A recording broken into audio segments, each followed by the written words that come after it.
Alright guys, before today's episode, just a quick reminder that we are on Patreon. For as little as £3 a month, you can sign up and get access to an extra episode every 2 weeks, plus bonus content from some of the public episodes that we're going to be releasing. We're going to get in the habit of doing that most weeks, I believe. Yes, maybe an extra 20 minutes, half an hour for sometimes certain episodes. up to an hour of extra content from the public episodes we're planning on doing going forward. And you can also, Steve, get some other content up on the Patreon. Loads of previous episodes that we've done. We've got live shows up there from Edinburgh, London, Glasgow Pavilion, Glee, Stand, loads Hunters, of them there. loads of different stuff. Really fun stuff. Yeah, loads really of really great stuff. The live shows I'm really proud of them. I think they've all been great. We've had some brilliant guests on them, and they're up there just on the Patreon for you to enjoy. So if you've never seen one of them, definitely check that out. You also get first dibs on tickets. Sometimes we do some Laughing Friends live stand-up shows. Yes, in including Glasgow. one. There'll be some information on very soon. Yes, so you can get first dibs on that if you sign up. Yeah, do check that out. Anything else? And just to plug as well at the start, I'm on tour. The tickets are on sale for next summer. I'm going all over the UK and Ireland, except from Wales, which someone did point out to me, but fuck it. So next time, I can maybe add it on. We'll see if the demand is there from the Welsh. But Stu's got a few dates as well, and Steve, you've got a date for the Glasgow Comedy Festival as well. Yeah, doing a wee work in progress show in March in Glasgow. If you fancy that, it'll be a daft laugh. Yeah, as always. But yeah, so that's about it for now, guys. So aside from that, enjoy today's episode. Enjoy the ep. Welcome to the Some Laugh Podcast. It could be like, oh, that was some laugh, or there was just some laughs. Well, no promising all laugh. No, there's going to be some. It's some laugh. Magic built an empire. I wouldn't quite say that. Well, get in there though. It's funny, look, because when I bumped into you at the Fringe, I think I was saying that, like, you've now become one of these guys that when I'm doing something, like when somebody comes up to you and says about another comedian, they're always like, do you know Connell Burns? It's a weird one. I always get a lot of Mark Jennings stuff. Really? As well. I must have a lot of crossover. I know. Actually, recently someone mentioned your name as well to me, Steve. Fuck. I think they might have said the fajita guy. Smith guy. But it is class though. Like, do you feel like I feel like COVID was like the best thing that happened to Scottish comedy? Yeah. I feel like everybody came out the blocks and just going like, oh, maybe we should just be doing our own stuff and like. I think it did help quite a lot, but I guess you've kind of built an audience off the back of crowd work and that. So did you start by doing like front facing camera? I just videos? didn't have any any good jokes. But it's funny now because like you have probably felt the shift as well. Maybe Mark more so, but I feel like the crowd work stuff is dropping off a bit. I've not put any out in a while, but I'm sitting on quite a lot of it, so I'm kind of hoping it comes back. It will. And it's not that it's dropped off, it's that it needs to be, I think with crowd work, it needs to be such like a lightning in the bottle. Yeah. Like, thank fuck I was recording that moment. Where it used to be like at the like a couple of years ago, you could get like quite a good thing with just quite routine crowd work. I feel like it was something that crowds had never really seen unless they'd been to comedy clubs. Exactly, and then so it was because it was never put on telly shows, and then when people started putting up crowd work clips, everyone's like, oh my fucking god. And now it's maybe a bit oversaturated, or people have got used to seeing it. Definitely. And like it's funny, I've had this conversation with a couple of people where you can see where people have entered into like in stand up by like the comments on a post. Was it Liam Withnell's been on here? Yeah. Because he was telling me that someone commented like he asked somebody in the front row what they'd done for a living, and someone had commented on his video, just a Paul Smith wannabe. Yeah, and you're like well, a lot of people think that Paul Smith invented crowd guy, work. and like fucking by the way, material. not having a dig at Paul Smith, like mere power to him, but like it's like because of him, people do think that he was the first guy to ask people What do you What do, do you for a do living? Absolutely, but because he was probably the one that popularised it and done it first in terms of that thing. So it's like it's kind of like there's been times before. Have you ever had like a bit right you're doing on stage, and then somebody does Live at the Apollo or brings out a Netflix special or whatever, or a DVD, and they would have a bit that was similar, and you're like, well, I just can't do that because even if you have 48 first, they've popularised it, and like. You could maybe win that argument with another comedian in a green room, but you're never going to beat like the court of public opinion. Exactly. People are just going to go, mate, that's a Mickey Flanagan joke. And you go like, well, actually, if you look at the encoding on my video footage, you'll see the difference. It's different. I'm saying it's alright, it's different. It's different. But like, at that point, it's just shite, and you've just got to suck it up a bit. Like, Absolutely. Or like sometimes, like genuinely, sometimes someone like the comment section could sometimes save you from like a bit of a bollocking. Where like I've had it where you post something and someone goes, "That's a bit similar to a so and so thing." You're like, "Fuck, no, it's not," and then you look it up and go, "That is a bit close actually." And we actually fucking take that down because like you can't like. You can't. Like, I love comedy. I listen to loads of it, but there's always going to be something out there that, especially if you're talking like I'm a straight white guy. Like, there's very few untrodden paths. No, I know. Comedically. Do you know, I remember, like, I was in Australia a few years ago, which I know you've been as well. That's why I asked you about that. But I remember I was doing Perth, right, and I'd posted on like this like mad Scots in Western Australia like Facebook thing, and I'd put up this video. I used to have a bit about Scottish phrases, and it was like my mad viral bit, right? And this guy in the comments was adamant that it was a Bridges bit, right? And I'm like, that as well. I knew it was like a Mandela effect thing that he's probably seen that video of me before, and then went no. But I'm like, mate, there's nobody who knows Bridges bit better than me. Like I know every single bit he's ever done, and I know what bits he's done. And the reason I'd done that partly was because I'm like, I know he's not talked about Hings and IMR. That was my bit, and then I've literally, and I'm like replying to this guy because I delete the thing because it's on this forum. I don't want other people seeing it and thinking I've just nicked it. So I'm like replying to it going like, no mate, I've literally done a gig with him and done this bit in front of him, and like it's no his bit. Like it was just such a fucking pain in the ass. And he's like, I'm like, go. He's like, I can prove it, and I'm like, go and find. It's good. Do you know how cathartic it is to see you get that passionate about it? Because I'm telling you, I have stood in my house coat in my fucking living room, type like looking up Bridges bits because someone in the comment be like, "This cunt thinks he's Bridges," and I'm like, "What have I said that's that similar?" And you're like, "I didn't." But sometimes one or two comments can genuinely have you second guessing. I think I get so upset because literally my whole career I've just been trying to go, right, I'm not trying to him, I'm just trying to do my own thing, and then you're like, oh no, fuck. I wonder, just because if you've just got the similar accent or the same accent, I've had people commenting saying he's trying to be Lemmy. I was like, it's nothing to be just because Lemmy's made videos in his room. Do you know It's what I the mean? medium because you're doing it like the front facing camera, the way that people had only really maybe seen a Scottish guy do that until a few years ago.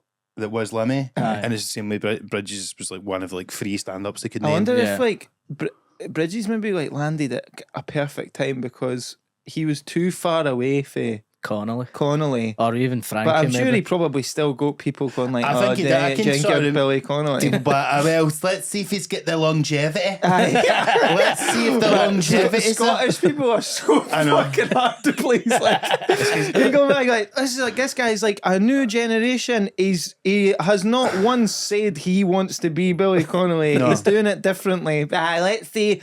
His first one was good, but let's see if he can. And you know, can we just let this guy have a career? Well, I've heard you say that you get that off Glaswegians because a lot you're funny for a cunt for Edinburgh.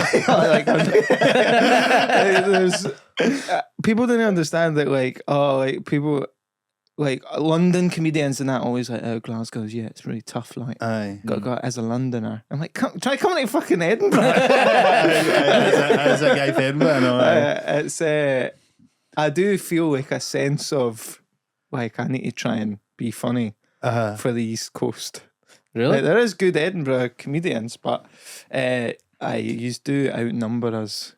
So like if you were playing the Stand in Glasgow, for instance, do you feel like that when you start speaking, people are like, "Oh, A wee bit more maybe at the start. at the start, I was more worried about it myself at the start, so I used to like apologize, like almost apologize yeah. at the start. Now I'm just like, I think if you didn't mention it, because and also like I've got a weird accent. I think because my dad's Glaswegian, so like people from Edinburgh never really think I'm from Edinburgh, but but Glaswegian people can spot a mile away that I'm not actually Glaswegian. Yeah. So people just like pick a place in like it's can't say Fife. That kind of random bit. But I now like I never. Now it's like actually like you maybe get it the other way around. Like now I'm like, oh, I forget if I mention I'm from Edinburgh and something goes like boo. And you go, I forgot that we're still doing that. Aye, that's still a thing. Aye. But that's just such a lazy thing, isn't it? It's like I think that's people who have never been to a comedy club before. I do. It does bother me. Like the stand in Glasgow is one of the best rooms anywhere that today stand up. Like anywhere I've ever been, it really is one of the best rooms. But it does annoy you as a Scottish act when you're watching like a really good English act go on and like, all right, I'm from so and so. Someone's like boo, and you're like, come on, that's we're better than this. Aye. Well, I've heard a compare once, like when they were talking to somebody in the crowd before the start of the show, and somebody was fingering in the crowd, and they went, "Hi, no, they paid their tickets, blah blah blah." Yeah. And to get rid of that pantomime thing, because obviously as well, there's inevitably maybe going to be one or two English acts on, and it's just a bit like, you know, give them a fair Shit chance. show, isn't it? I know, because you know, we know what it's like obviously when we go down south, and then you do, because again you get in your head about that as well, going, oh, they're going to hate me because I'm Scottish or whatever, and nobody really cares. No. It's just the only thing is that people do care about is they obviously do sometimes have a harder time with the accent. Yeah, but that's also most of the time bullshit. That's definitely like a tactic to get one up on you. Aye. Like, it's always the same type of person, like the exact same type of person, like like the type of person who thinks it's funny to be like, you're all right from one of them sweaty socks. Yeah, I fucking hate that, man. Worst part. A bouncer at one of the comedy clubs in London once said that to me as I was walking in, and I'm like that. And it pure threw me because it was, do you know what I mean? You can't be funny when you're that angry. You're a cunt. It's such a like.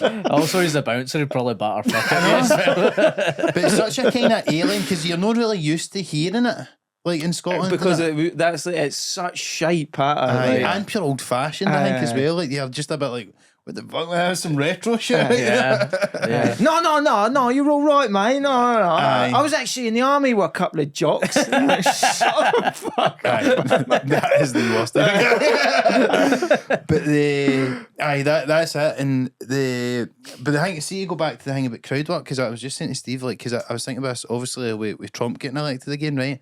I was thinking about his, like, fuck, did he? What's I missed that? I'm pretty out of touch. What a great life that would be. Just be like, oh fuck, I didn't even realise. Right, who's that again?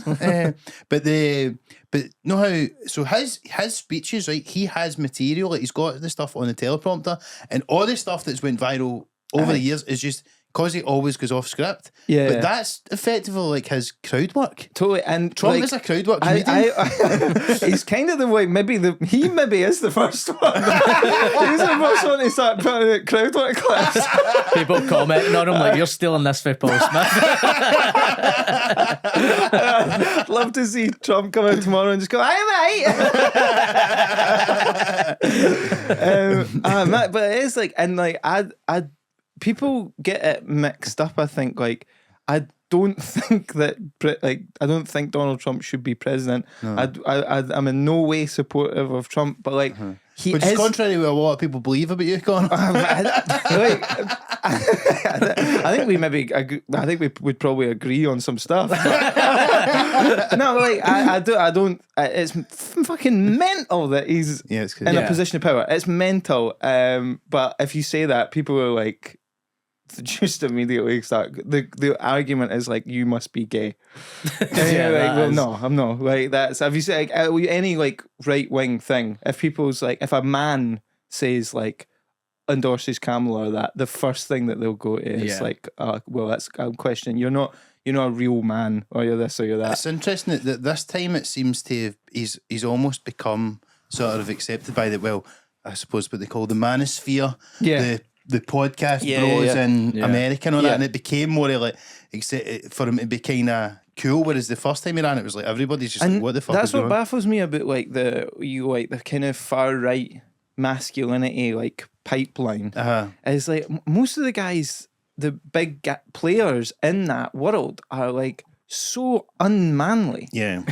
Like Ben Shapiro Yeah. and Trump and that Charlie Kirk guy Yeah. and all that. Like how did they guys become beacons of like masculinity? Like they're Even Andrew Tate is like just this strange, odd character. At least with Andrew Tate, you could see that you could see why people would why stupid people would think that he's an alpha, because at least he's got if nothing else, he's got like the physical attributes, and he's Apart like, for that, what the fuck's that voice all about? yeah. But also, like, just like he's living randomly in fucking Romania or whatever the fuck he is. But like, it baffles me that like a sort of Joe Rogan fan, where like it would be like bros and like let's go guys that are into MMA and smoking weed and all that like purely through like this weird like vitriol shit, they're looking at like a Ben Shapiro, and you're like, that's the guy that you would have beat up in high school. Absolutely, like 100%. Like he's a dorky wee guy that like that is so true. And it's like I do feel like it's sort of like that boil and the frog thing over the last few years, where like Rogan just becoming more and more like talking to those kind of guys, becoming Alex Jones basically. And then it's like, because it was funny when he endorsed Trump like the night before the election, and I was like, yeah, you endorsed him ages ago. You just did not realise that was what you were doing. That had an air of like Switzerland hanging back, waiting to see which way the war was going. Actually, the nurses are bad. They are, to be honest. They're good, actually, you know. But like the thing that, and I'm not for Trump in the slightest, but like people think that this is a message of support if you say this. He is funny, and that's a huge part of his popularity. Is like people aren't going to like, only a very small amount of the votership are going to actually delve into reading policy documentations. The thing that wins elections is like, do people feel like they're seeing the real person? Yeah. And I think people felt like, because he talks off script so much, like, well, he's fucked up, but at least he's real. At least we're seeing the real, and I think that was a big thing about like what people were saying about Kamala, is like she was clearly like changing her panics accent slightly and all when that sort of stuff. when she goes off script, and she was scripted, and she wasn't even good at being scripted. So it was interesting because like she went on Stephen Colbert and The View and all these. It was an interest. I was sort of interested how it would play out, just because it was like she went on these mainstream things. Whereas Trump was like literally going on fucking Theo Vaughn or whatever. But as fucked up in his like as later stages of the film Idiocracy, as that feels like we're a year away from Fuddruckers being butt fuckers at this point. But like someone in his campaign clearly understands the culture. Because like that was a genuinely good move. Like, and that's part of the reason why you, as you say, people like if you, it's like all guys were like, well, I support Trump. You know what I mean? Like, talks in masculinity, whatever you want to call it. And like he's done a thing that I don't think we've ever seen in Western politics, where he's fucked up so bad and in so many ways that he is now bulletproof. He's done the Russell Brand thing. Where like Russell Brand clearly knew that like the end of his career was coming, because he knew we'd heard about it, and if we'd heard about it before it came out, I can only imagine what information he was receiving. And so he, as well as just knowing what he done. The information he was receiving were called memories. I've got this inside information. It's called recollection. He was getting first-hand accounts. But so what he did was he like built a following where his whole thing was like, if the media comes after a person, it's because the media's corrupt. And like Trump has done a thing where he's like, I've said I just grab women by the pussy, I've done all this. I took secret documents Yeah. and like kept them at my residence. I mean, it's like literally a million examples now. that Like you a could million use of all this examples, stuff. and now it's like, well, what would it take for an avid Trump voter to not vote for him? Probably nothing. Nothing. Yeah. So it's kind of like genius. Yeah. Like, Yeah. I don't think it was maybe as planned as that, but it's ended up as like there is nothing he could do now that people would go, it's gone too far. When's his court date? Is it like I don't know, but I think he might get away with it because there's something about if you're the president, you can't you're be- immune for it. Like, Well, I think he can pardon himself. he can also ban- well, I think that's why he ran. I think that's why he mainly ran, is because he thought, insane. I'm going to go back to jail or go to jail if I go back to the White House. What would it say if he can go? Is it like a long sentence he would do? Yeah. or- I don't know what they were saying. I read, because it's weird with all these mad financial crimes, not, and it's always like they never really go to jail, but Something Joe can't do, a long sentence. But yeah, I think it's he definitely done it. But it's just, I don't know, man. It's, I know I get too much because we're not really. Well, yeah, it's going, just a fucking minefield. And at this point, I feel like the way probably a lot of people feel, which is like, it does feel like you're just standing on another planet watching this happen to Earth Yeah. at the minute. Eh? Aye. You're like, this is fucking mad. Or the crazy. same planet, just in about 1930. So. Well, pick a side, lads. Oh dear. But anyway, But aye, so with that in the news, I'm going to the States in like a few days as oh well yeah. Are you? to do stand up. It's going to be an interesting. Have you gigged in New over there York. yet? Aye, I've Did you gigged not there- go over in time for the Madison Square Garden show? Yeah, I'm coming back on January 6th.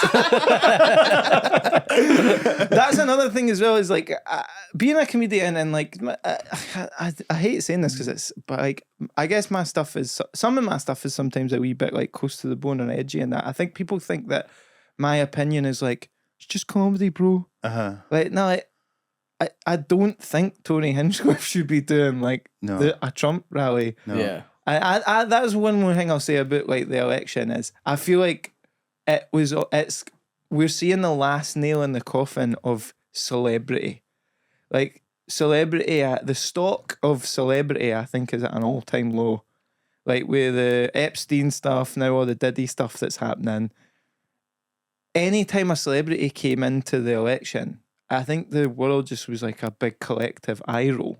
Yeah. On so both like sides. Beyonce, It was embarrassing. Like that. Have you seen the Avengers Kamala thing? Like the Avengers went on a Zoom meeting. Is it an AI thing? No, the actors. Like right. all the actors from the Avengers, like Mark Ruffalo and like Yeah. Robert Downey Jr. and all that. They made an ad for Kamala where they came on like a Zoom meeting and they were like, I think she needs a slogan. And they were like, what about Kamala forever? Oh, fuck's sake. And all that. And you're like, the whole world just kind of looked at that and were like, shut the fuck up. Yeah. But then it's equally embarrassing when Tony Hinchcliffe comes out and does a roast. Yeah. Or Yeah. Hulk Hogan. For Hulk Hogan rips. And it also, do you know, it's like it's getting harder and harder for Hulk Hogan to rip that shirt.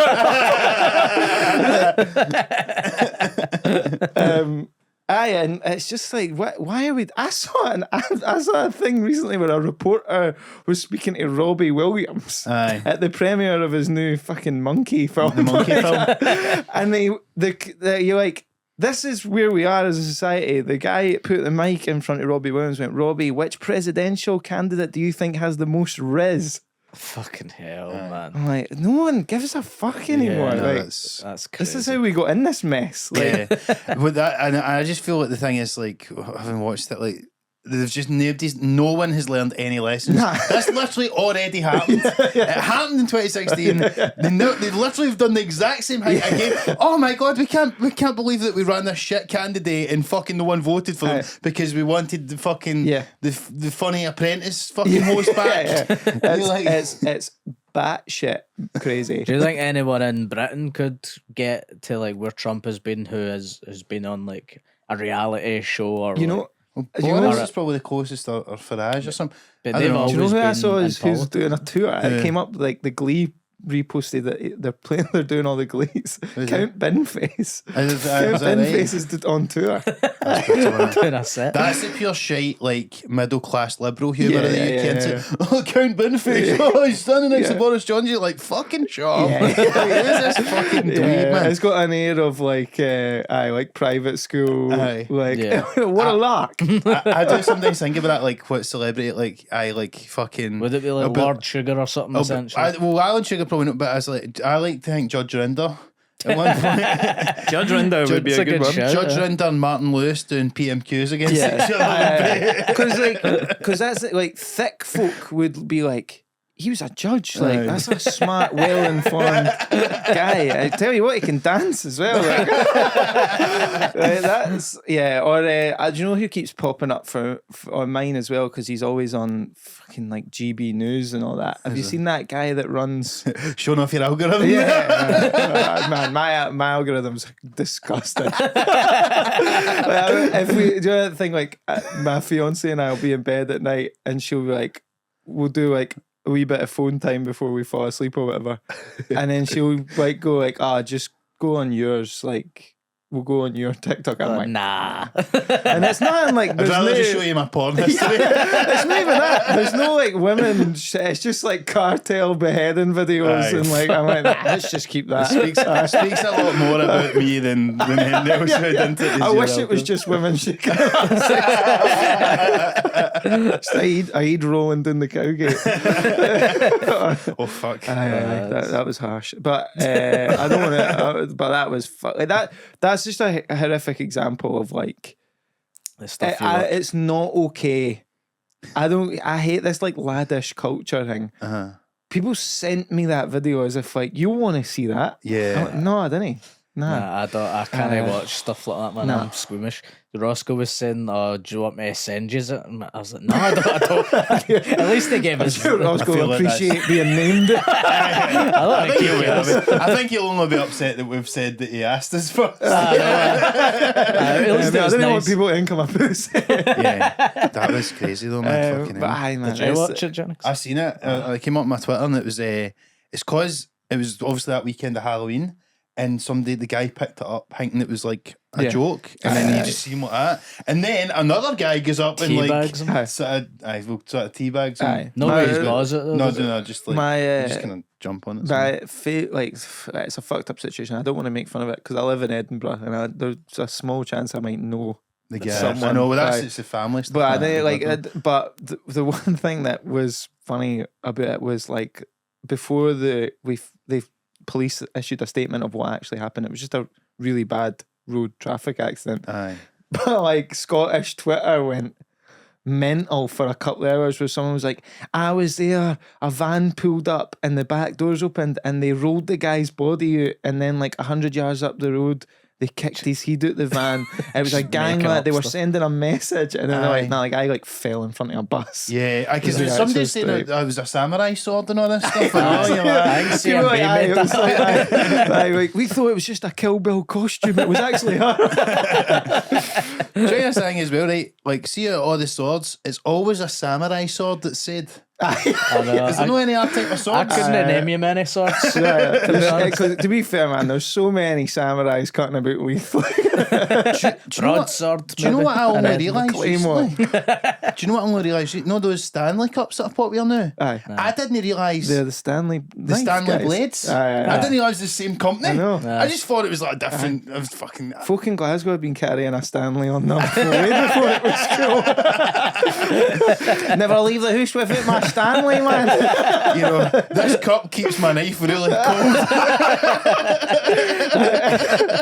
I chuck it in there. It's very hard to find the time of death. Can you believe it? But the person I was going to say that they always pop up on that like any like right wing talking head thing is, have you seen that guy that he started Pimlico Plumbers down in London? He's the maddest looking guy. He looks like Rod Stewart.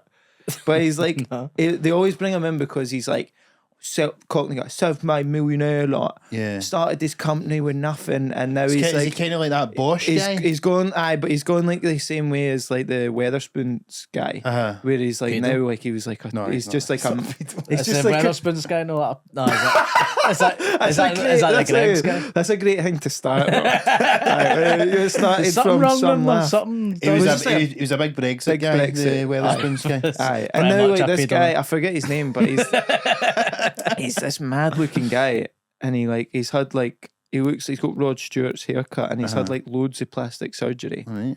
I forget his name. I think it's Charlie something. Right. But he's always pops up, and he's like trying to like get a wee bit political now. I think he might like be involved with reform or something. But he's like next Prime Minister. Aye. But they always like beam him in on Zoom, and he's like, I'm in Dubai now. Yeah, I can't live in the UK. I'm out here. It's a much better tax laws. It's a better country. And I was like, aye, but mate, like women can't drive. No. I think a great album name for a band would be All My Bullies Are in Dubai. It's like every country was like if you're drug dealers. It's amazing. You know so much about a person on like what their opinion is of Dubai as a holiday destination. Oh mate, honestly, it's paradise, and you're like, you peaked in high school. That's very true. Speaking of travelling, you mentioned you're going to America. You've done gigs there before, haven't you? Yeah, I did it for the first time last year. How'd you find it? Good. Like New York is like I'm sure it'd be different if you were in like a very rural part, but New York is just like. Were you doing the comedy clubs, or because I've heard that you have to do mad open spots in Chinese restaurants? I'm doing like I did a couple of spots. I was fortunate that I was there opening for Sloss. Oh, nice. So like that had a bit of like. I think people knew like, he's not just like some psycho. Yeah. But like, because like you can slag off as much as you want the shittest open mic you have done in this country is like doing live at the Apollo compared to the open mic scene in New York, man. Yeah. It's batshit. Wow. Because I was there with Milo, Troy Hawk. I was there at the same time as him, and he was in the bigger venue within the venue. I was in the wee like fucking Phantom of the Opera. Downstairs, like, yeah! He was in an actual theatre, but we were there at the same time, and in the wee basement room from like midnight 2 nights a week, it was an open mic night, and we were like, should we go down and watch for a while? Man, anyone who sticks it out over there, I take my hat off to them, because like you've got to pay to perform. Wow. And it's like or it's to perform you've got to buy minimum 2 drinks at the venue. And it's just your own, there's no audience. You're literally only paying to 50 other people who are there a day 3 minutes. Yeah. You get 3 minutes. Or if you buy like 5 drinks, you'll get 5 minutes. And it's a minute a drink. and it's literally like people just come off stage and then leave. They're not there to be audience. It's like people just want any stage time. And it's like guys were coming up, and it was just like honestly every mental illness you could imagine. Like clearly people had literally just wandered off the street and were just there. Like one guy, we sat and watched. One guy did his whole 3 minutes. He didn't blink. He's just like, he was having like paranoid delusions on stage. I get a review that said that once, that I didn't blink, which I think was unfair, but I've seen you blink before. I've seen you blink. It's that a conspiracy? Jennings an android, man, I'm telling you. I forgot to put on the blink function when I left this. I was saying that, did you ever watch that? Well, I didn't watch it, but Wednesday, you know, the mad Netflix show, Wednesday Addams, apparently she doesn't blink. That was her thing. Between takes, she would blink, but when she was on screen, she wouldn't. She'd do that. Oh, really? It gives you intense sort of creepy vibes. Maybe you're going for that. You've done a bit more acting than me. Have you given a trait to a character that, because I feel like acting, you only ever hear the success stories. Do you know, like where like they give someone has an idea to give a character a really weird trait, and then they're like, and it's amazing. it totally unlocked the character. I'd Yeah. love to hear the stories of people like, oh, I went for the part of the Joker and I felt like he should have a lisp or something. Shite. And they literally just laugh me out of the place. Have you ever like taken a swing and a miss? No, I've not had enough opportunities to take a swing and a miss, but You do the accent sometimes, or you'll put on. You've got a couple of wee voices. Even and that, I'd be go-tos. so terrified that they stopped the first take and just went, No, but sorry, what is for- that you're doing? I will for like so the Queen of the New Year's like a sketch show. That's probably the only opportunity you'd get to actually do different voices and that. But it's always just a guy in an office or that. If you're going in going, all right, governor, they'd be like, why are you doing that? Doing your sorry, best sorry. constant. Sorry, mate, Stephen. Nice to meet you. So yeah, I wouldn't do that. But if it's my own stuff, I can do whatever I want. Basically, I've heard like of people doing stuff like that. I was talking to Martin Quinn recently, and he was saying I can't remember the actor, but they done like a thing where they kind of moved like a spider. Part of Spider-Man. He's like, I've got need to move, but like a spider. It was like I can't remember. I should probably know the full details That's before amazing. saying this, but their inspiration was the way a spider moves, and they kind of crawl along the skirting board. go under the door and stuff like that. But I don't even know if that was well received. I can't imagine it would be. I'd Walking love like a to hear spider. those stories from like. There must be stuff where like a legendary actor has gone in And just and fucked just it. fucked it. Made a complete cunt of it. Because it's funny that Stuart's not here. He's maybe, but that's the most embarrassing moment in my life happened in front of him. Really? Was it a Scot Squad edition? Oh man, What happened? Because like I'd never acted before, and I did the Scot Squad thing as every Scottish comedian. But Yeah, I feel I'm like like the only person in Scottish comedy who was never I on that feel- show. By the way, Mate, despite the well, fact that Stuart was running it for fucking 2 years.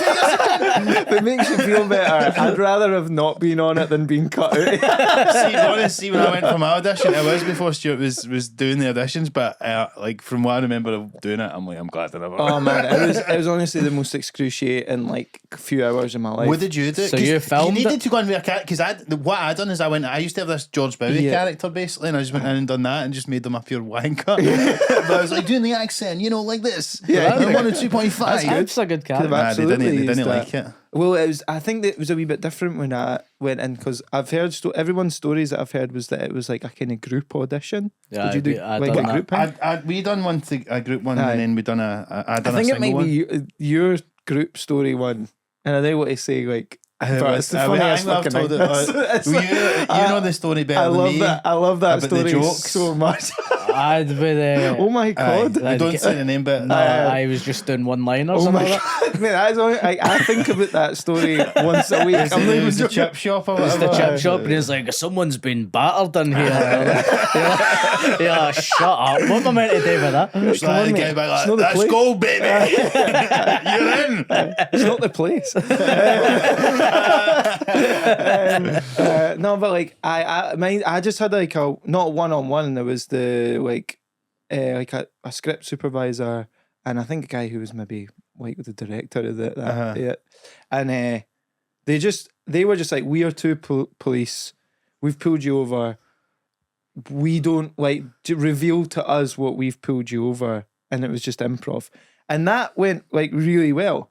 So this is the audition now. That was just that was all. I didn't have to like come up with a character. I just had to be a guy that was arrested and did you say? unravel the. What did Did you method Information. acted for that before? So like I just done like this stupid thing and then I came out of that and I went, oh, is that acting? I went because like I feel like I fucking knocked that out. Nailed But it. I was like, maybe I was like, maybe I'm just like a really good natural actor. Like I've got this.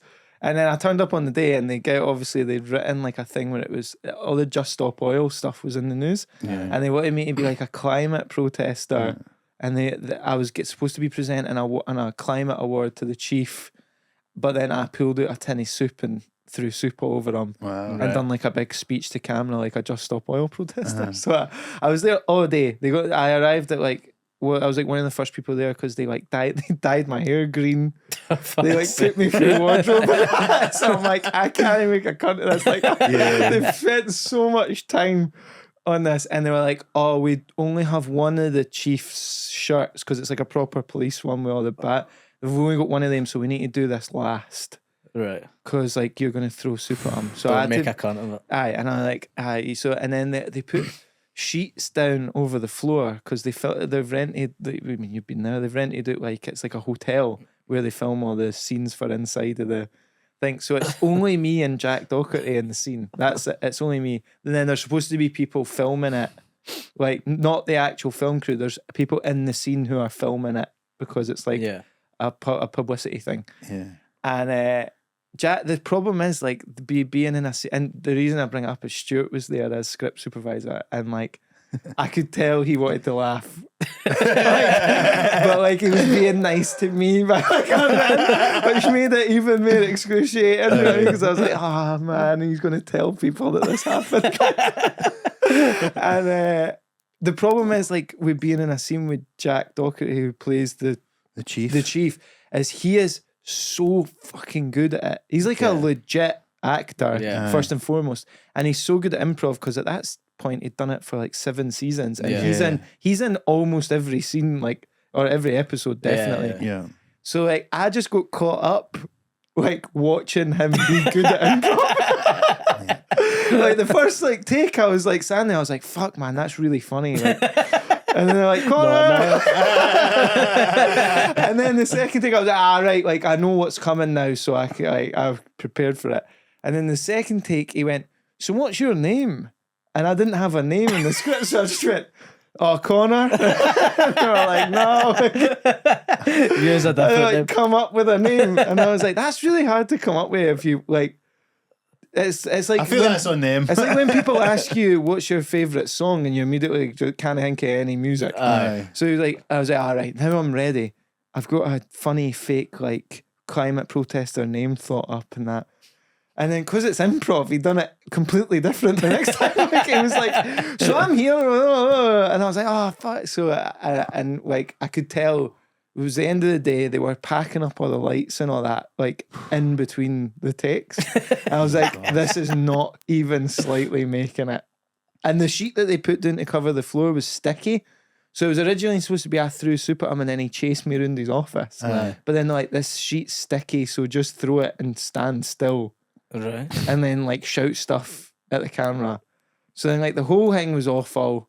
I knew immediately. I was like, this is getting cut out. And then a week later, I got a thing from like from the hotel where they film it that said, "Oh, we've like they send a picture of your car," and they went, "So it's a 60 quid fine." Oh no! So then I disputed that. I was like, "Oh no, I was there with the BBC." Filming so and so, and they're like, oh, that's fine. Could you send us like your BBC like pass or accreditation, and we'll just get that white for you? And I went, oh no, like I'm no with the BBC. I was just there like as an actor that day. Yeah. And they're like, oh, do you have any proof that you're in this? And I was like, they cut me out. So I was like, just fucking have the 60 quid. I know. So you get the chunking soup over the chief of police, you know. What actually happened when you chopped the soup? Did you manage to do it all right? Aye, like it was fine, but it was just like, then I just had to do this like bit to camera, and like it was just like really weird and stilted because as he was supposed to then like chase me, and I was supposed to hide behind his desk and that, but then they're like, I guess just stay still because you will hear like the ruffling of the thing and all that. So it was just like this weird like, and then I had to do like a speech to all these people that were standing while the chief just stood like covered in soup. Well, and it ended up just being like this, like everyone just kind of went like, aye, that'll do, aye. That sounds more like it's a logistical thing that it would have looked bad on camera rather than... I also definitely fucking stunk.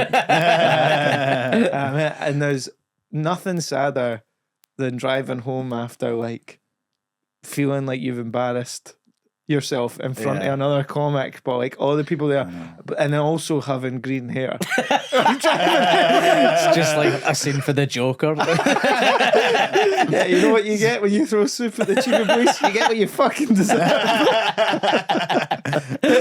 Oh man, You've thrown soap over the chief and you're laughing. So I'd love to. I want to try acting again. I do, but I'd like to try something scripted. Would you? I was gonna say, would you rather you had the words? 100%, 100%. But then I think they get comedians in because they think comedians would prefer the improv element of it, and you don't need to learn the script. I hated it. Really? Because I feel like. But you're good at crowd work and stuff, and that's an improv. But he's already the chief of police. I can't ask him what he does. Stanley's in his uniform. So what do you do? That'd be so funny. Right, go improv. What do you do? You married? He's been together. If he was like, so what's your name? I'm like, whoa, where did you enter whisper in a bloody helicopter? You in showbiz? We'll get your fucking feet off my stage. I know what you mean, no, but like kind of getting distracted by how good somebody is. I done a scene once with this guy. He was in River City. I think his name's Gerard. I want to say Gerard Burns, but I don't know if that's a different guy. But It was Gerard Butler. no, it was Gerard Butler. That was it. Was it? Mark, I'm going to need you to really bring it on this next stage. I didn't get in shape enough in time for the scene in 300, but no, but it was like they were in, it was something to do with dogging us. It was like some sketch somebody wrote, and they were in a car, and it was like they were having an argument, and I was standing outside or whatever. And while they were doing it, it was like he was so good that I was like, I'm scared right now. Aye. And this guy, like, I'm pure. I actually feel like this is real, and I'm like, oh fuck, all right, this is proper acting, is it? What was this for? A short film? It was like a sketch or something. It was years ago. I can't remember. Well, you do realise like how, because I think until you do it, comedians would probably just be like fucking acting. Like, aye, we're acting. Like you're on blag stage, you're kind of, but like when you're in the presence of someone who's actually really good at it, Yeah. you're like, oh, this is really fucking hard. Yeah. And like the fact that like there's also the thing I didn't factor in is like there's even for like a fairly, that's not like a massive budget show, Scot Squad, like, but even for something like that, like there's 30 people Yeah. running about on set. So even though like this wee idea that you had in your bedroom, go, I think that'd be funny if I'd done that. All of a sudden when everyone's like, you do kind of clam up and go like, I didn't realise I had to have a name. should have probably thought of a name before I came in this fucking. It's even, it's just like there's loads of people there, all the lighting people, sound people, director, all that. Yeah. You don't want to waste their time either. It's, Totally. There's a lot of money riding on it. You've only got a certain amount of time to film this thing. Aye. First year I done Queen of the New Year, I was doing a sketch with Clive Russell, who's like Big Innes and Still Game, and he was in Game of Thrones, and he's a mad Shakespearean actor and stuff like that. And it was like, I was shouting myself out because it's fucking big guy. That's maybe the first time in his getting Maduri. That's maybe the first time in his career he's been described as a pure mad Shakespearean actor. It goes Big Innes, Shakespeare probably. So you did all that. Was he cutting about last Spider, was he? Never heard that James Lipton on Inside the Actors Studio. So you're a pure mad Shakespearean actor. Is the pure mad Shakespearean character with us now? Sorry to interrupt your story. That's alright. But it's just like, is that you're saying that like when they're fucking good at acting, you're like, this cunt's been in the business for 50 years or whatever, knows exactly what he's doing, and I'm just a wee guy who does stand up, and it just feels like I've got a stupid wig on and that, and I'm like, this is surreal. But so, and then it's your turn. So, Stephen, how did you come up with the idea to put sausages for fingers in that sketch? It's so annoying when, like, when you're with someone like that, and then you have to speak. It's so embarrassing having to speak seriously about stand up. Like, I get so uncomfortable when, like, I've done so many of these like wee like regional radio things for the last tour where they're like, we've got you 4 minutes on BBC Radio Norwich to like talk about your show. And it's just like you get patched in. The guy, the presenter doesn't give a shit. He's like one eye on the weather coming up next and that. And it's just like having to like actually answer the question. So like so like you seem like a funny guy, Connor. Like, were you always a funny guy? Like, where's that come from? Yeah. And you're like, it's so awkward shite, having isn't to talk seriously about comedy. Yeah. I get asked today, it was when Peter Kay had announced his tour there, Aye. and I was talking, it was Radio Scotland or something, I can't remember who the guy was, but they're like, oh, can you like, talk about Peter Kay? And I was like, well, no, I was like, I suppose. And then he's like, but the presenter like started pure grilling me as though it was fucking Newsnight. He's like, I went to see Michael McIntyre, I didn't quite like it, and I'm like, well, I was like, well, these guys are putting a lot of effort and all the rest of it, and it takes, time to build up an act. And he's pure like, he's like, I just didn't think it was good, I could, and I'm just pure like, what the fuck is wrong with you? Like, no, for you, this is 3 minutes a filler for your radio show. Before the but if fucking I drive time. didn't want to be the guy who's like Scottish comedian thinks he's bigger and better than Peter Kay. I know. That really bothers me. Like when you hear open spots at gigs and that, like being like, slagging someone like Peter Kay or Lee Evans. Yeah. And you're like, oh, you like really don't get it. Like, Yeah. like it's fine. Like, it is, I get that, like, some people think he's like, what he does is like, he's just like, it's everyday shit. Like, anybody could write that. Well, you do it then. Yeah, exactly. I hate sell like, out arenas. I like snobbery around comedy really bothers me sometimes. Like, I hate this idea that like people go like, oh, that's just kind of a cheap. Like a cheap Yeah. joke or whatever. Like, well, fucking, you didn't think to do it, did you? Yeah. No. Like, and I get like maybe now I could see the criticism of like the clips I've seen in Peter Kay since he's came back. Like, it seems to be a lot of him like flying over the audience with a shovel. And you're like, right, maybe some of it is like Jump the shark, have you? but like he's a fucking massive game changing comedian. Yeah. Like, Yeah. Growing up, like I- that was one of the people who that was the first person I ever saw do stand up, like Yeah. through a DVD or whatever. Yeah. And it was like, and back then, and you could watch that with your family and stuff. And like, you might not, you develop your tastes. You Yeah. might be different now, but Yeah. like you can still appreciate. you know, like, because I definitely get caught up in this thing of like, oh, like I need the next thing I want to write, I need to have like people need to go like, oh, he's making a good point there. Yeah. Yeah. And then I recently just did a bunch of tour supports for Jamoan. Uh-huh. And like, do you know, it was so refreshing watching his hour every night. And it's like the most pure of pure observational comedy. Yeah. He done like 15 minutes in the show where he pretended to be every like kitchen appliance back to back. And he was like done like a few gags about the fridge and then the washing machine. And it made me go like, oh, like maybe like we're trying a bit too Overthinking hard it. here. Like I was pissing myself. They had this routine about like how hard it is getting an ice cube tray into the freezer of the and I was like, oh, like, you know what, man, every now and then, like I think we need to step back sometimes and go like, But you know that he's a master of his craft, and when he does it, it's Totally. really funny, and you can see an open spot do it, and you go, that's dog shit, because they Yeah. don't know how to. you really still doing that ice cube tray? See, the thing is, though, it's like you're saying about making points, right? But he is making a point about like the ice cube tray or whatever. Like you're always making points on. That's the whole thing of stand up. Is like I just think that the difference is like it's stand up is like a sort of overt thing. Aye. You say the thing. It's like this is your premise. It needs Yeah. to be clear. Aye. This is a punchline. You act it out, whatever. And obviously, the thing with like the kind of fringe shows and all that is Aye. it's meant to be like a subtext, a theme, and it's like we're not writing a novel. It's not a play. Those can be aspects of a stand-up show, but I think when people go, well, actually, my show this year is all about this and the Aye. theme that runs through it, and it's like, but actually, you could probably do a better version of getting a point across that an hour of this whole kind of self-indulgent stuff. Sometimes people do. You could just get one joke that's overtly, here's my premise about this thing that's weird or stupid or whatever.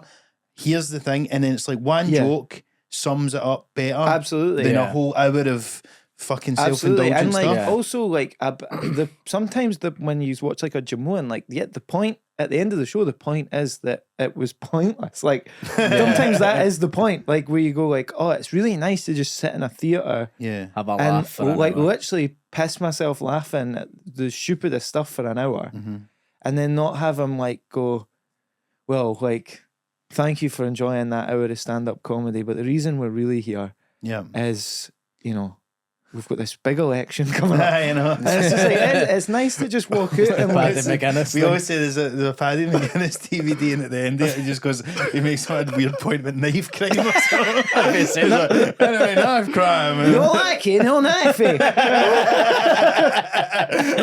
He's like, get that Stanley blade out your hand, get a cup. I'd love to see a new show with Paddy McGuinness, and it's a lineup, and he has to pick the guy that mugged somebody. Now, ladies, get a good look at him. Guilty man, reveal yourself. Well, that probably will become a I show. know, that does sound like it's in the pipeline. I know. But when you were saying that about the subtext and theme and stuff, Yeah. it does feel like people think of what the theme's going to be before they actually write the show, where it should be the opposite. You should write the show and see what you're actually about. Because it was that James Acaster thing years ago where he said that he writes all his jokes and stuff, and then he sees what his subconscious is actually talking about. And it's true with a lot of things, like arts things, like whether it's a novel or a movie or whatever. Like when you hear all these people that say, "I only figured out what it was about." Yeah, you know, fucking after they've wrote it or in the process writing it, you don't go, right, I'm going to make a really good show about ADHD or whatever, and then that's the whole fucking thing. Like, I mean, I guess, you know, you could probably do that, but it's like, I should come out, you know, I'm going to talk about my relationship with my dad or something like that, and it's like, that can come out through the process of writing it rather than going. Absolutely, it's almost like a cynical way of doing it. Is to start but the most with that. exactly, the most hard hitting and like honest bits of stand up. Like, they weren't written to a to a brief. press release. Exactly. And like Jim Jeffries, like the gun control routine, is like one of the best, like purest bits of like social commentary. And like, I'm pretty sure if you watch that special, that like really poignant 15-minute routine comes probably either side of like two horrific sex stories. I'm sure he didn't sit down and go like, right, it's time to change like public consciousness with this new special. But that was probably like one or two lines in a club, and then he was like, I can really like flesh this out and like make this a routine. And that's also something that then makes it more accessible, because I've always felt that was that Jim Jeffries is such a great example, that gun routine thing, because that's something that regardless of your political persuasion or whatever, you can watch that and go, do you know what, he's fucking right about that. And when I was younger, I'm like, some of my opinions would be formed by like bits like for fucking Chris Rock or whatever, and so like, whereas then if you get these shows that are a bit more, it's like, yeah. Well, there's, you know, right, that's the gun. Mark's always going on about how there's two kinds of black people. And you know what? I understand why he killed his wife. I understand. You know what I mean? When you look back now, you're like, actually, there's some problematic takes. But, yeah, exactly. Aye, man. For me, it was Cat Williams. But that's a good way of doing it. Whereas I think, like, you know, it's all well and good. Because I used to even think this about Stuart Lee, to be honest, but it was like, he'd make these, you know, points about politics or whatever, but you're like, nobody who needs to hear this is going to be into it, because they need to sit through 15 minutes of you testing the patience of the audience with this kind of like stuff that's an interest in playing with the form or whatever, but you're not cutting through to real people that might be persuaded to think about why they shouldn't fucking think that England's been taken away from or whatever he's talking about. Whereas if you've got a bit that's just straight down the line like that Jim Jeffries bit, suddenly you can reach a lot of people. And, you know? and it's like, I think the last thing you want is for your audience to just become a big like echo chamber. Of like, I've brought you all here so we can agree with each other for an hour. I know. Like you do want a couple parts of the show where you go like, oh, like my own audience might no necessarily like this, but like hopefully the punchline is well enough written that like I'll get them back on side with it or something. Like, I think there's got to be sometimes a bit of that. Like, See, given that, and like you're saying earlier on, like sometimes you lean into like more kind of edgy stuff. Do you find any pushback when you're like doing live shows? Like, do you see people are getting responses that are like people didn't quite expect what it's like? And like sometimes like you feel a wee bit like, because I don't like my there's nothing in my hour that's like I'm not like fucking Jerry Sandowitz or something. I'm gonna get my Wanking on get my stage. cock out of that. You don't get your hopes up for a big reveal at the end of the show. It's his cock. It would be the saddest reveal ever. Guys, it's actually quite cold up here. It's Making a point about don't body shame. I've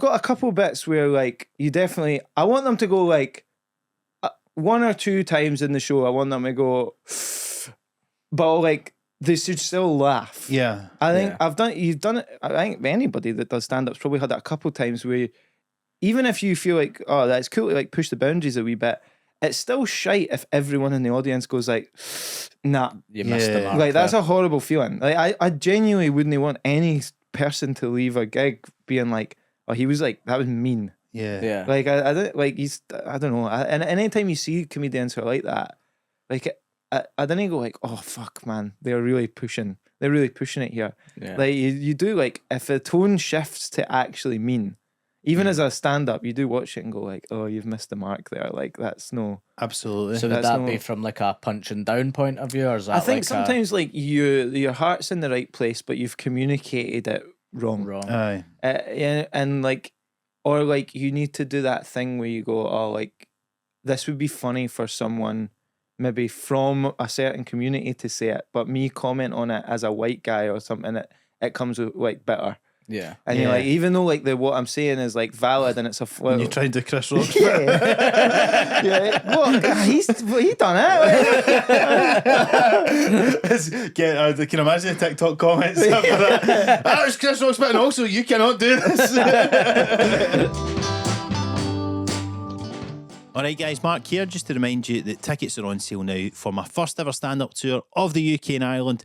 I'll be all over the country in the summer of 2025 with dates including Glasgow, Edinburgh, Aberdeen, Dundee, Perth, Manchester, Liverpool, Leeds, Newcastle, Derry, Dublin, Belfast, Cork, Birmingham, Brighton and London. If you're in any of those cities and would like to see me live, I'd love to have you there. The podcast listeners are always the best. Audience members to come out to the shows, you always sound as fuck, so I'd love to see you there. And it's my new show that I'm taking on tour called Marxism. I think it's my best yet, so if you've enjoyed any of my stuff that you've seen online, you enjoyed the podcast, you maybe not seen me do stand up before, please come along. I'd love to see you there. Get a wee ticket in time for Christmas if you want to give it as a gift to somebody who listens to the pod, one of your pals, or just for yourself, treat yourself to the gift of laughter this Christmas. But hopefully see you there, guys. And aside from that, enjoy the rest of the episode. I think I'm of a generation of comedian where we're in like this interesting place where we are probably equally as influenced for American stand-up as we are for British stand-up. And we're probably the first generation where it's been like maybe 50-50 both. Yeah. Because like I'd say I probably consume more American stand-up than I do British stand-up. And it's like it's so much part of our like it's like Joe Rogan is as big a star here as he is in America. Yeah. Because of the podcast and stuff, and like Kevin Hart and Yeah. all these guys. Netflix. Like, The like, Netflix specials and stuff. Netflix has kind of made it like there's no Yeah. it's not really separate. Even before that, the scenes now. Comedy Central, like Chris Rock, that was Yeah. on Comedy Central and that kind of Aye, stuff, you know what I and mean? like I do think that's a good thing from the American approach to stand up is like famous stand-ups over there are kind of allowed to just be stand-ups. Yeah. Whereas I feel like the criticism of British stand-up sometimes is like as soon as a British stand-up gets an audience and proves that they're funny, Yeah. all the TV commissioners go like, "That is you're really funny. Would you and your dad be interested in going to like you know what I mean? Like there's this mad thing of like you can't just like be a comedian or like oh well you're funny like you should present something or Yeah. and I feel like it's good like and that's a funny thing about stand. I feel people assume that when you get into this that you want to be famous and you go like I'd love to just get enough of a following that like I can do a small to medium theatre anywhere I go. Yeah. That would be amazing. Mm. But like I don't really want to be like No. I don't really want to become like a presenter or. That's where like Tom Stade said he's at that sort of stage where he could go to any sort of 100, 200 seater and then Dead sell cat. I love his social media presence. Like The commander. yeah, it's the best one. No one's told him to stop using the black emojis either. Chris Rock does it. You know? But I think though the nature of that has changed so much. Like, and I think obviously, like, you know, putting your stuff out and getting a following on social media means that now, like, you can just basically build a following, do tour, and just be a stand up. And because ultimately, like, it's probably unlikely. Like, I feel like it's the ship is kind of almost sailed in terms of that. You know, there's going to be very few of us now that are going to be telepresenters and getting all these things like that. It's like a dying game a wee bit, and like all that kind of stuff. You know, but you can still be a successful popular stand-up. You might not be sitting on the couch with Graham Norton anymore, but like you're still going to be like, it's still like, but that you're the person that people know. Yeah, but that also kind of goes back to what I'm saying about like the election and stuff. Like, I feel like public opinion of celebrity in general is at an all-time low. Well, I guess it's like a more sort of like old media, new media thing. Like, we used to put people on such a pedestal if they were famous, and now it's like you're almost with like the exception of Donald Trump, obviously. Right, exactly. Well, he's like the main exception to the rule, but like it is like there is that thing now of like there's so much scandal in that they like you're trepidatious to become a big fan of someone because you're like something's going to come out. Like, also, like, I think just with social media, like, because you can see them every day. Like, superstars used to be, it was like a sort of mysterious kind of thing. What's going on in their life, and then you can follow The Rock and see he's going to fucking Shake Shack or whatever. He's just like a kind of normal guy in a way, and there's cunts around him. But I don't want to know about him. It's really funny about like, it makes you sad to find out that The Rock's a normal guy. Like, Stephen was like, his energy seemed really off. He seemed pretty gutted. Like, he saw a video of The Rock eating a burger. Says he was gutted. Now we know what he was cooking.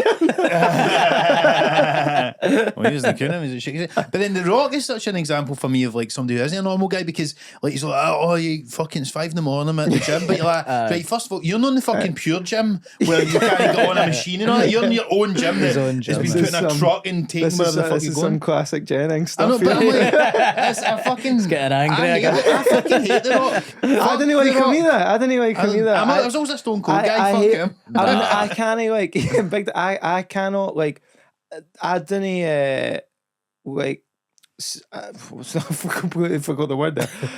I don't like relate. That was the word. I don't relate whatsoever to like The Rock or Kevin Hart or like these guys where they're like, you could not be any more famous. Yeah, you are so famous. Yeah, but like they're still in this thing of like, you got to wake up every day and hustle. Yeah, and the like, whole make point, 2 movies a year. Yeah, the whole point is about how big they are.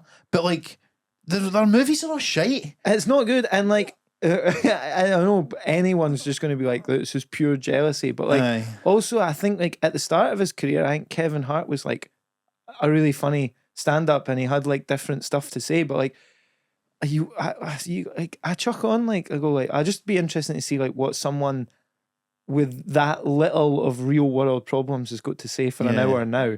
And it's like they're getting just these massive contracts to make specials. And I think it's just become another project where they go, all right, I've got 3 months to get this special together for another $40 million.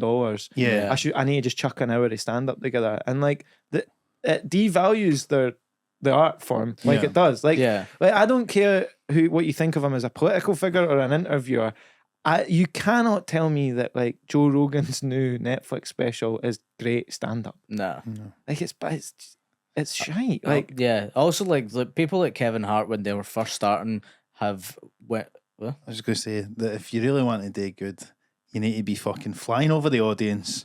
Like a certain Mr. Peter Kay. Yes, I do feel like we are sort of going back on what we said about 20 minutes ago. But see, these cunts are always slagging me again. There's nothing wrong with slagging him. But I mean, I do agree with I don't think that you didn't get that big being a bad stand up. Like, I just think that like it gets matters diluted. less to them. Yeah, and it's matters also been less. given. They've been offered big paychecks by Netflix, so I think there is a thing now that they talk like, about I a lot know, where like, people are just but like going, when I'm just you're going to put together this. when you're super famous as well, you don't have stories anymore that are relatable to the people Aye. who would have first started going to see you. Yeah. Like Kevin Hart would have been like an everyman when he first started, and Yeah. people like, I can relate to that. He's a wee guy in a club with his wee legs swinging on a stool or whatever the Yeah. fuck. You know, he That's can't, a bit Steve related. you know, whatever. Like, But like now aye. he's like a fucking multi-millionaire who hangs about with The Rock. No one's relating to And that. like Cat Williams is another one where like early in his career, like Cat Williams was like one of those, like that special where he's wearing the green velvet jacket is so fucking funny, and he had such a unique like halfway through that special he brings out Lil Jon and Lil Jon just does all his catchphrases. Kenny's like, okay, and then he gets the crowd like literally going insane, and this is halfway through, and then Lil Jon just goes like, I'm gonna give you back to the master, Cat Williams. And Cat Williams just goes on with the rest of the special, and you're like, that's like mad. No one's done that shit before. It's like game, and the actual bits in it were like really, really funny. We can tell you off mic an example of this in Scottish comedy. Aye. Yeah, but like really I was funny. actually thinking of doing that for my next special, so I'm annoyed that Cat Williams has beat me to the punch. I was going to bring out Little Joe. But like even his most recent one, like I chucked it on, and it's like it's bad, and like the pace is really slow, and you're like, oh, like these guys, it just gets to a point they're so big, that like they're gonna he's filled an arena for that special. Like, who cares? Well, like, I remember I went to see Chris Rock a few years ago, actually, who I, as I said, was a big fan of, and like I went to see it was when I was in London, and he was on at the Royal Albert Hall. And I remember coming away from that because I just didn't think the show was. I think he hadn't quite got it there yet. Yeah, it was that one that he's put out recently. Right, okay. Selective Outrage, whatever it was called. And but I felt it was like it just wasn't that good. But then I thought, it didn't stand up weird in the sense that you can get that big that you can fill like the Royal Albert Hall, right? But you can only do your new stuff, and if that's not good enough to fill that space, whereas you go and see a band there. Okay, they'll do a couple of new tracks just off the the album, hits, but they can do the aye. hits. You Totally. can't do your old hits Totally. as a stand-up, even though that's what's got you. Yeah. So you need your new shit always needs to be good. And it's a hard thing to live up to. And it's and like I guess that you just have to like go back to the clubs for a while and Absolutely make sure it gets good. But I think about that all the time, and I also think about how those guys, they get a wee bit too big. Yeah. But I think maybe the remedy for that is those guys that get that big and then go away for like 5 years Totally. and come back. I think like then it's like, oh, they've been away, they've probably got something to say. Yeah, they've been training in the gym. They've had their time. It's their fucking But, like, time. it is mad that like that was what I was saying about the access that you get. Like you can be a literally like less than 10 gig open spot at the stand there to do your 5 minutes, and Kevin Bridges can walk in, who's like an arena filler. Yeah. Like that no other, like there's no way a guy who's like doing an open mic for music is like there, and then Jay-Z turns up and he's like, got a few ideas for new songs. I was thinking about. But that's because we require having to go on stage and try out new jokes, whereas musicians and stuff like that don't know any to do that. So there's that thing, the bottom meets the top. So It'd be so much easier to be a fucking musician, wouldn't it?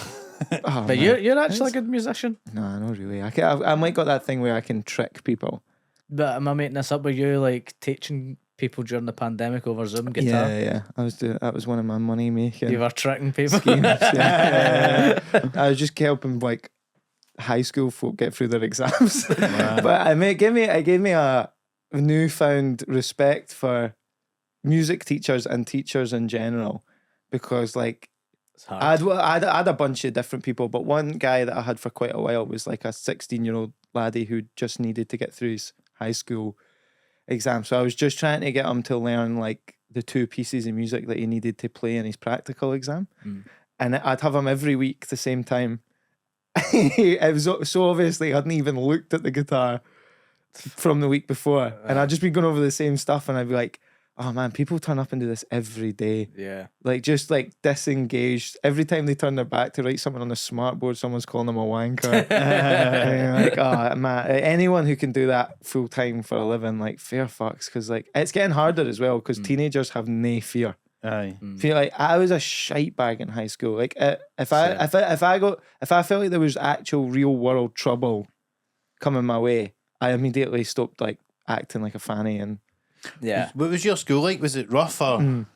went to Liberton High School, and it was rough. Like, Aye. and I was Whereabouts in Edinburgh is this? like South Edinburgh, like Liberton. I stayed in Gilmerton, which is near there, and it was just like a very underfunded, like kind of shite state high school. Quite a big high school, I think 700 or 800 people. So Aye. like, it was just rough, and like there's loads of rough areas that are in that catchment for that school, like the Inch and like Liberton and all that. Just but a like, lot of fights and stuff. aye, just the usual like Scottish Aye. rough school shit. Like Yeah. a couple boys like selling weed in the like just in the hall, like just like openly doing it. I remember a boy got kicked out of my school because in CDT he made a knife and then stabbed his mate in the arse with it. Fuck's sake. Like just went up to him like for a laugh, just like Jesus Christ. What did he make a knife out of? like I think we were supposed to be making like trowels and kind of like Made for a like knife? metal work, and then he just like sanded the edge of the trowel like to like a sharp edge. Fuck's sake. And like And this guy now works for the left- Stanley company. and just thought it'd be funny to like ram it like into his pal's arse. Like cheek. jobby jabbed Aye, aye. them? And like there was another one was like an Jobby stabbed. gave him the old jobby stabber. But like we had an assembly, and it was the funniest fucking having to watch like an underpaid head teacher like, Aye. and now it was harsh, man. Our head teacher had like thing, it was like a birth thing, like where it was like complications. So he came in, got brought in to like clear up this high school. He was the one before him. There was no uniform. People just wore what they want, and he came in. He was like, "No, there's going to be a school uniform from now on." Like he got drafted in, and and I don't know what it was. I think there was he had some kind of childhood illness Right. where he had like one wee Jeremy Beadle hand. Oh, Do you know, right. weirdly, there was a techie teacher in my school who had the exact Aye. same thing. And like it was just like that's the guy you've sent in I know. to like the fucking Lion's Den to Yeah. like clear the place up. So his name was Donald. I always remember his name was Donald J. McDonald. Head teacher so it was Donald D. McDonald. So D. People used to go DJ because he had a wee hand. Fucking hell. Like the wee hangs that you got on the keyboards and Yeah. DJ. But he came in, and to be fair, like he got that school like way further up the rankings, Yeah. and all that. But it was just it's like herding cats, man. Like I know. Yeah. you're like these people who like have never had any the worst people are the ones like their own parents don't even know how to handle them, No, and they're just getting chucked in this fucking mad school. shite tip. Do you know, like, though, because I like, my school's a bit like that in Claybank, and it's like, I always felt like it builds character, though, being around these pure psychos. Well, you learn how to navigate non-violently. Aye, Yeah. absolutely. Aye. Go You- with Martin Luther King. Non-violent resistance is the new word. Boys just chipped his pal, and I'm like, guys, I've got a dream. I've seen another way that we can live. I've seen a way where the Gracemount young team and the Liberton young team can live hand in hand, side by side. I tell you, that's something that, like, I've spoken about a bit, but, like, because I assume that young teams just aren't about anymore, because if they were, they would surely have some kind of social media presence, you would think. They are there though, because we just had a with Guy Fawkes night. Oh, well, Yeah, right. like- There's But I a don't know if couple they of call Clydebanks that things was like in that. Clydebank. Do you know what annoys me? Do you know what annoys me about the young team is it annoys me about everything is the Londonification of Scotland, and So there what might be, really like- annoys me is they're acting like roadmen. Aye. So there's Mandem and all that shit. there's weird like London slang getting slung about, and also like the fact that like like going on like e-bikes with balaclavas and that. Yeah. I'm like, that the lads, new like get in touch with your culture again. Like Bottle of wear a Bucky. shell suit, bottle of Bucky. 100%. Like Yeah. Bring it back. stick to your Baseball bat. roots, man. Like I just there's something shite about that. You shouldn't be able to like have a guy steal your phone in Clydebank and be like, I'm gonna wet you up, fam. No, you're gonna chib me. Yeah, wank. Aye. No, that's very true. I know, because all we had really growing up was like, you just would constantly just smoke weed and listen to Tupac or whatever. Which, to be fair, if in London, maybe it's a wee bit closer. That's a weird subsection. Like there was true out and out Neds, Aye. but then there was just the sort of like stonery guys Aye. for schemes who were like weirdly into like Biggie and Tupac. Aye. You go, where are they guys now? Yeah. Aye. Deed. Berlin. They're up in heaven with Biggie and Tupac, sadly. Smoking a joint. Oh up man, there. those are the people that post like insane, like Facebook back in the day. Like when if you were like for a scheme, like scheme Facebook was elite. Maybe it's still like that. We but- didn't even have Facebook when I was at school, but we had Pixel sites. Mind? Oh, Did you ever have yeah. I think I was talking about that recently, but the young team I was part of, and I remember my name got added to the young team. I was the last name out of like 30, including the birds. You're like, oh man, it's different when you walk around the streets after that though. After you've been after you're a made You're man. a made man. Do you ken who I'm or? Don't mess with me. Don't mess with me. You send one text in this Nokia and you'll be fucking. I just need to get some signal. You just text my honors. But there's not even a lot of like, you know how you get the like YDT or whatever, and it would be the wee No, I don't envelope think you they're don't get. formally called young teams anymore, even though they just probably hang about with each other. Seeing one of them now, like one of the tags now is like it's a relic It's of like the finding past. a rune. What did it mean? Do you know what's funny though? Because we, like, when I was like and I was like hanging about the streets and that like that, that was at the time when everybody was just getting like computers in their house and all that. Aye, aye. Because I remember my mate Yeah, they'll Dale be- on Photoshop, Aye. he would make like the mention for like the fucking HYT or whatever it was, and he would like be making it, and it'd have like, you know, it'd be all like a fucking, you'd be able to put all the stuff that you can do on Photoshop with it, and have like a what do you call that when it's got like a border and the fucking shadowing and all Yeah, that, aye, aye. and it'd be in different colours. I make it your clan tag A on, great- a on great COD. And I could have it as a wee, like your wee screensaver thing when Bounce around the screen. The DVD logo. bounce down the screen. So Fuck it's your like, DVD, it's YGT. You do. I'm like, you never really see like proper young teams like the way that there were, man. Like, no. and it's mad that like none of the guys ever really seem to get caught. I think obviously they get caught as they get older and Yeah. like their crimes escalate. Mhm. But I remember like we used to tell stories, and it wasn't until like I started going out with my fiance, I'd be like tell all these stories from my youth, and she's American, so she'd be like, that's like trauma. And I'm like, no, it's funny. Like I was at like this New Year's party once, and like all these boys for the young team like just showed up at this party and started shooting rockets at everybody. Like it was a good laugh. Like German exchange student. We had a German exchange student called Marvin, and he came. I don't know. Like we never did like exchange students. Our school was No. so shite, but like he just. I don't know if his family had moved over, and we were at a sort of like in betweener group at school. Aye. Where like I was kind of like a musicy kid, but I like got on just well enough with the popular folk to like no get like fucking Battered. ping pong down me. So I was just like a sort of like a wee bit of an in betweener. So they kind of put him in our group because we're like, just make sure he's all right. He had a wee bit of English. Marvin Brandt, his name was. I wonder where he is now. But Sounds like he's playing for Bayern Munich. but we took him to like, well, I will take you to this party.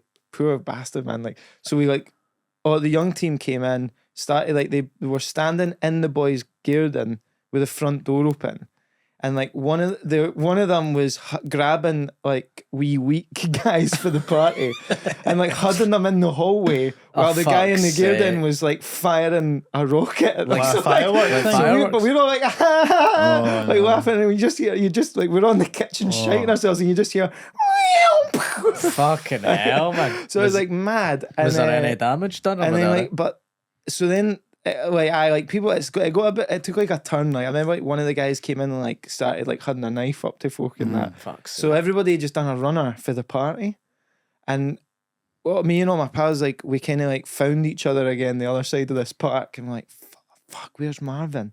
Like we've lost. He'd been there for like a fortnight or something. And we've lost like this fucking German guy in the middle of this shithole scheme. His English isn't great, so someone was like, "Oh, I've got him." Like I either had his number or like, "Oh, I've got him on Bebo or something." Aye. And we managed to phone him, and this was 2 hours or something had gone past since everybody done legged it for the party. I'm like, Marvin, where are you? He's like, he was under the boy's bed upstairs. He just in 2 hours, he'd be like, is it safe to come out? That's for Anne Frank, Marvin. How do you like it now? Aye, how do you like hiding? Fuck's sake. That'd be so funny. YGT on behalf of Anne Frank. We didn't fucking forget what happened over there. Shoes on the other foot now. I think that's a good place to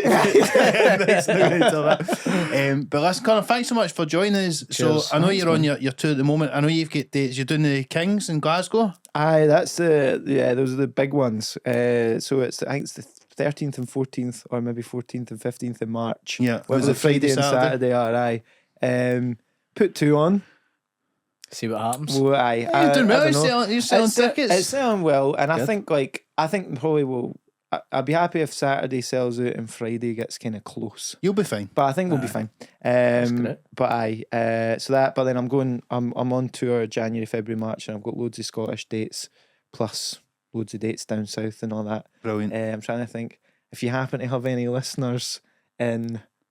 What's the proper shite one? I think Norwich is struggling. If there's some laugh Norwich massive are listening. But Get just along. go on to find me online, Connor Burns Comedy. Brilliant. Connor-burns.co.uk or Dash com, Burns. whatever it is. Somebody got that other one. Aye. No, brilliant. Well, thanks so much for joining us, Connor. Thanks for Yeah, having me, man. thanks so And much. genuinely, congrats on this. Thanks very much, It's nice man. to see you. Cheers, mate. You too as well. It's great to see you do so well. Because when you started a good bit after us, and you were always like I was saying, Connor's, he's a good new act, and then sometimes you're like, I remember one time, I think you went on after me after I'd had a hard one, and I'm like, I think Connor will get him. But then they see you do so well now, and like just have your own following and stuff. It's good though, man. Like I really am like happy for the Scottish scene because we've all had that slight chip on our shoulder a wee bit of going like, Getting guys, there overlooked. is industry outside of London, like, Yeah. and we've all probably heard some ignorant shit about it. Like I remember I did a comedy competition in London, and a London act who I won't name, but he was like, he's like, so is there like much of a scene up north? Yeah. Yeah, like it Up- came through like working men's clubs up north. Like, Yeah. what Aye. the fuck are you talking about? Yeah. Like, yes. Exactly. North is such a vague thing as Yeah, well. yeah, Like aye. anywhere past Manchester, Aye, there's aye. a scene. Past Birmingham. But probably. so just to see like there's loads of Scottish folk doing really well, building their own audience, Building your own thing, and that's it. And then you don't see you can bypass the industry stuff now, which I think is we've discussed is becoming increasingly irrelevant. Having said that, I'd take QI in a fucking heartbeat. Yeah, absolutely. If Graham Norton's listening, I will come on the couch. Hey, that's a different thing. Well, you know, whatever it takes to go on the show. Oh, Mark. Oh. But listen, thanks again for joining us, Connor. Cheers, mate. Do check out his tour dates from online. I do have a tour on sale as well at the moment for next summer, and so the Stu as well has got a couple of dates and all. But aside from that, before we go, just as ever, please remember to like and subscribe on YouTube. Give us a 5-star review on Apple Podcasts or Spotify, and you can follow us at SomeLaughPod on Instagram, TikTok, and Twitter, and send any question you've got to our email address, which is somelaughpod@gmail.com. .com. Thanks a lot for tuning in, guys, and I'll speak to you very soon. Cheers.